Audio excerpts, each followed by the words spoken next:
রোজায় উচ্চ রক্তচাপের রোগীরা কি খাবেন? যাদের হাই ব্লাড প্রেশারের সমস্যা রয়েছে তারা কিন্তু খুব টেনশনে থাকেন যে রোজা রাখলেই বুঝি ব্লাড প্রেশারটা বেড়ে গেল। সাধারণত দেখা যায় যে আপনার খাবার তালিকা যদি ঠিক না থাকে বা যেই ধরনের খাবার গ্রহণ করলে ব্লাড প্রেশারটা বেড়ে যায় সেই ধরনের খাবার যদি আপনি রোজার সময় গ্রহণ করেন তাহলে কিন্তু আপনার ব্লাড প্রেশারটা বাড়বেই, নিয়ন্ত্রণে কিন্তু আপনি আনতে পারবেন না।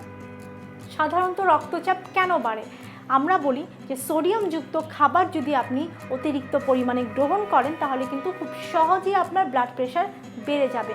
এবং এই রমজান মাসে কিন্তু সোডিয়ামযুক্ত খাওয়ার প্রবণতা আমাদের অনেক বেশি। সোডিয়ামযুক্ত খাবারগুলো আসলে কি? দেখা যাচ্ছে যে আমরা এই সময়টায় খুব বেশি ভাজা পোড়া জাতীয় খাবার যেমন পেঁয়াজু, ছোলা, আলুর চপ, চিকেন ফ্রাই এই ধরনের খাবার কিন্তু খুব গ্রহণ করি এবং যেই খাবারগুলো কিন্তু দেখা যায় প্রচুর পরিমাণে খুব প্রসেসিং করে তৈরি করা হয়, সয়া সস দেওয়া হচ্ছে, টেস্টিং সল্ট, বিট লবণ বা অতিরিক্ত পরিমাণে কিন্তু লবণ থাকছে এবং যেগুলো কিন্তু আপনার খুব সহজেই ব্লাড প্রেশারটা বাড়িয়ে দিচ্ছে।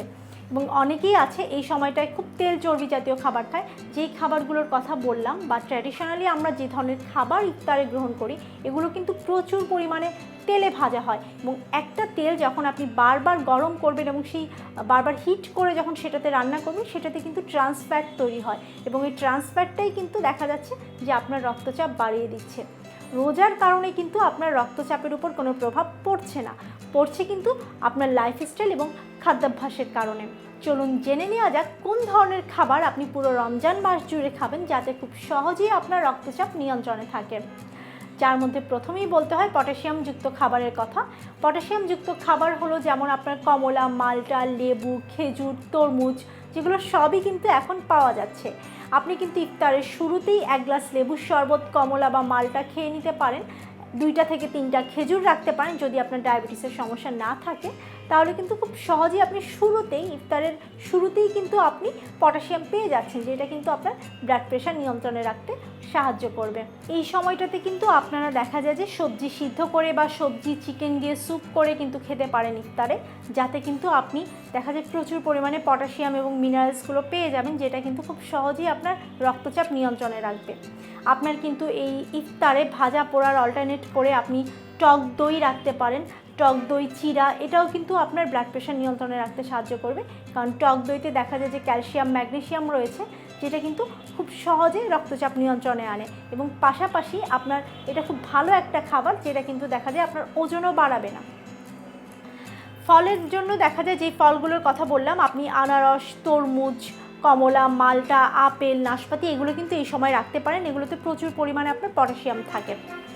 রাতের খাবার হিসেবে আপনারা অনেকেই দেখা যায় যে রাতের খাবারটা স্কিপ করেন।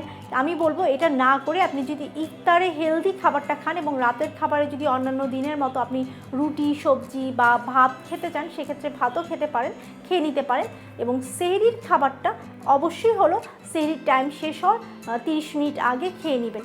একেবারে খুব তাড়াহুড়ো করে অনেকে দেখা যায় যে সেহরির আগের সময়ে উঠে খেয়ে নিচ্ছে, সেটা না খেয়ে আপনি একটু আগে উঠে 30 মিনিট আগে সেহরির খাবারটা খেয়ে নেবেন। সেহরির খাবার খাওয়ার সময় অবশ্যই আপনি প্রতিবেলার খাবারে লেবু রাখতে ভুলবেন না, কারণ লেবুতে আপনার পটাশিয়ামটা পাওয়া যাচ্ছে এবং ভিটামিন সি থাকছে, যেটা এই সময় আমাদের জন্য খুবই জরুরি। এবং খাবার তালিকায় আপনি ডাল রাখতে পারেন, তবে খুব ভাজা ভুনা জাতীয় খাবার খাওয়া যাবে না। আপনি মুরগির মাংসটা এই সময় রাখতে পারেন। গরুর মাংস খেতে চাইলে আপনি 85 গ্রাম গরুর মাংস পর্যন্ত খেতে পারবেন। 85 গ্রাম আপনি কলিজা বা গরুর মাংস যদি খেতে চান সেটা খুব কম তেল মশলা দিয়ে রান্না করে আপনি এই সময়টাতে খেতে পারেন এবং অবশ্যই সেটা আমি বলবো যে সন্ধ্যা রাতের খাবারে আপনি রাখতে পারেন, কারণ সেহরির সময় যদি আপনি গরুর মাংস বা খুব হেভি এই ধরনের তেল মশলাযুক্ত খাবার খান সেটা কিন্তু পরের দিন আপনার সমস্যা হতে পারে। এবং এই সময়ে অবশ্যই আপনাদের কিছু ব্যায়াম করতে হবে, কারণ যারা হলো আগে থেকে ব্যায়াম করে আসছেন রোজার কারণে যদি তারা একেবারে হাঁটাহাঁটি বা ব্যায়ামটা বাদ দিয়ে দেন তাহলে কিন্তু রক্তচাপ নিয়ন্ত্রণে রাখতে পারবেন না।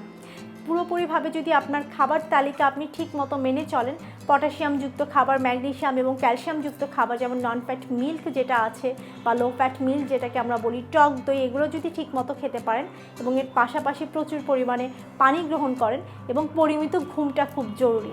যাদের উচ্চ রক্তচাপ রয়েছে তারা কিন্তু রোজার সময় ঘুমে দেখা যায় যে ঘুমের শিডিউলটা যেহেতু চেঞ্জ হয়, প্রথম দিকে কিন্তু ঘুম ঠিক মতো না হওয়ার কারণে একটু সমস্যা হতে পারে। তবে এক্ষেত্রে আমি বলবো যে এশার নামাজটা পড়ে আপনি খুব দ্রুত কিন্তু ঘুমিয়ে যেতে পারেন। নামাজের আগে খেয়ে নিতে পারেন সন্ধ্যা রাতের খাবার, তারপরে আপনি নামাজ পড়ে ঘুমিয়ে নিতে পারেন। তাহলে সেক্ষেত্রে কিন্তু সেই পর্যন্ত ঘুমালে মোটামুটি একটা লং টাইম আপনি ঘুমানোর একটু সময় পাবেন।